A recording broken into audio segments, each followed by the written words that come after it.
Hi guys! Rana Malasya Gayala again and welcome to my channel! Guys, favorite mo rin ba ang chocolate cake? Well, today, ituturo ko sa inyo kung paano ko ginagawa ang aking chocolate cake. And kung bago ka pa lang sa channel ko at hindi ka pa nakakapag-subscribe, pakiclick na lang ang subscribe button, pati na rin ang notification bell para nanonotify kayo every time na meron akong bagong video. So, alam na, sa mga suki ko dyan ng chocolate cake, sa mga addict sa chocolate cake ko, malamang after this, hindi na kayo o-order sa akin. Malamang gagawa na kayo ng sarili nyo, di ba? So, ready na ba kayo? Let's go!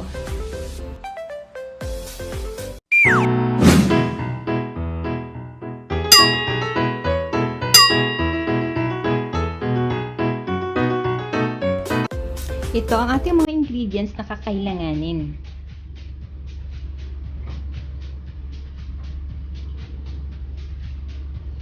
Four cups all-purpose flour, sifted.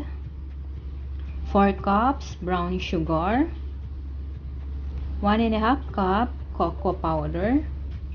4 teaspoon baking soda.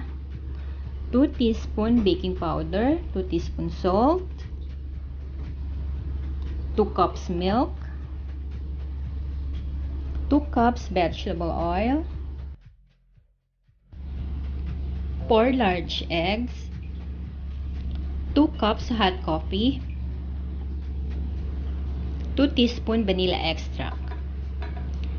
Now, combine lang natin ang lahat ng ating mga dry ingredients. Ang ating all-purpose flour, cocoa powder,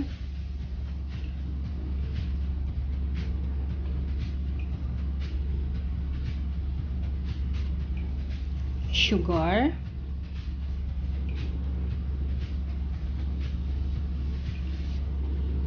mix lang natin muna.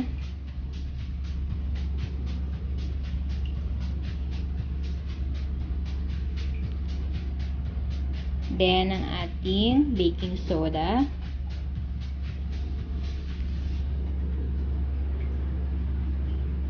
Baking powder.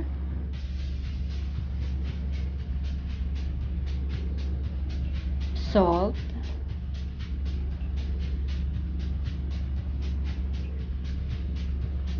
Then, mix natin ulit until combine siya.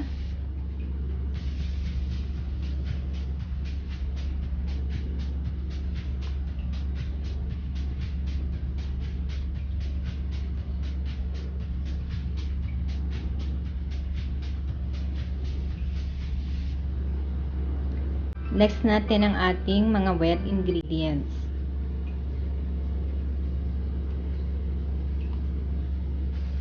Lagay na natin ang ating oil.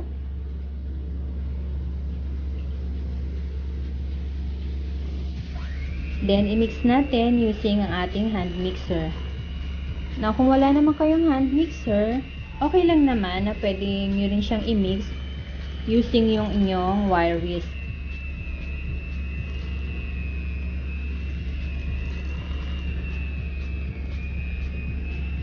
I-mix lang natin maigi.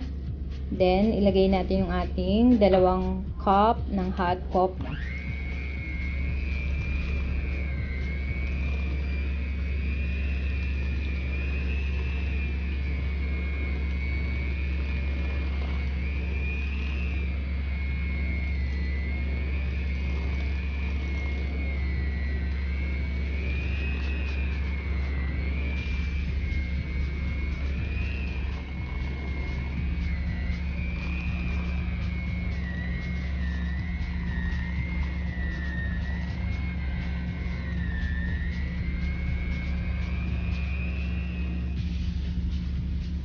Next natin ang ating milk.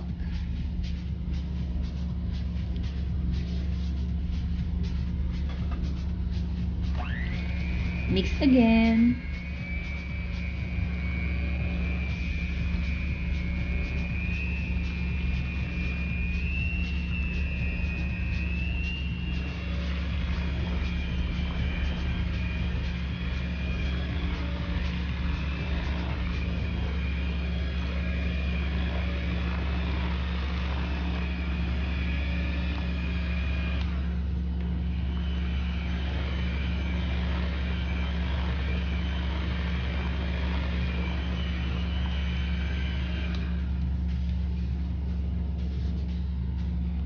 Then, next natin ang ating eggs, 2 at a time.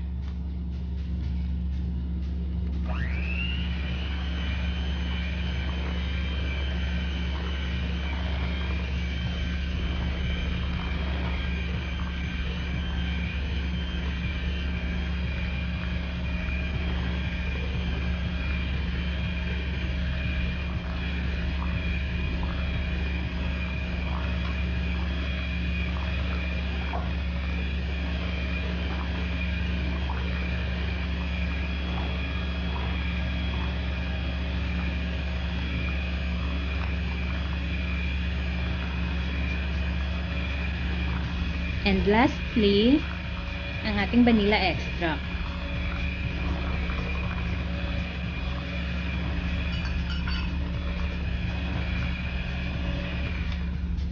Ayan, ready na siya for baking. Habang inaayos natin ang ating cake butter, i-preheat na natin ang ating oven.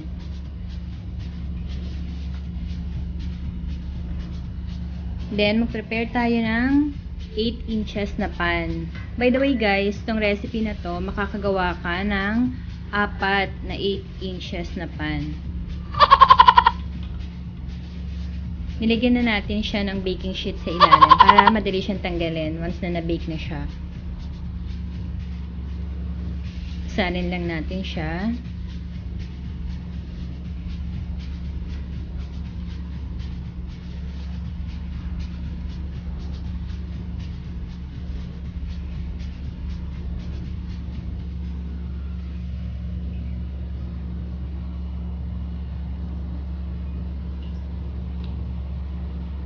Ayan, ready na siya. Lalagay natin sa oven for baking.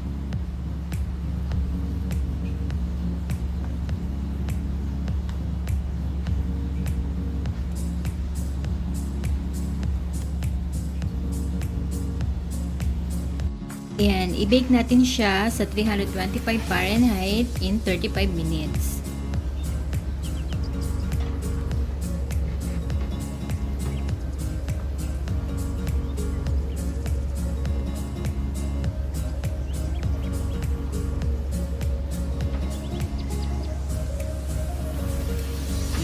Once done, labas na natin siya ng oven para mapalamig natin.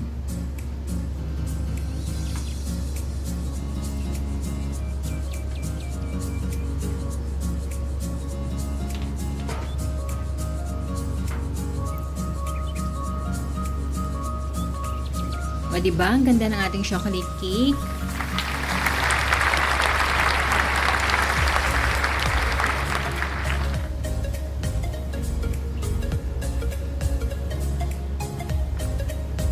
Scrape natin yung gilid para madali natin siyang tanggalin.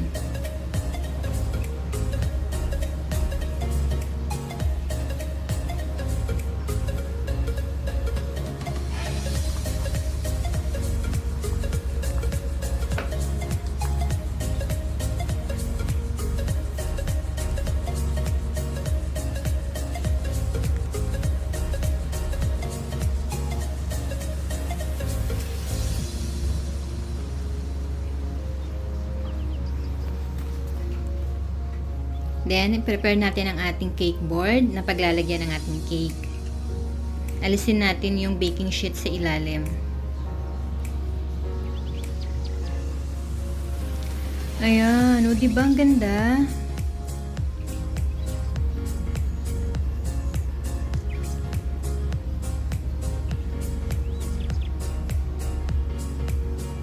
Makikita mong soft and moist siya.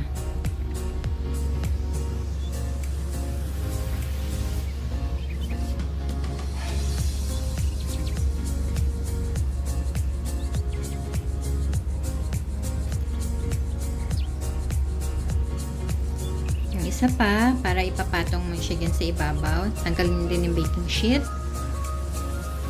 Nice, ang ganda. Kitang-kita mong soft. Soft and moist.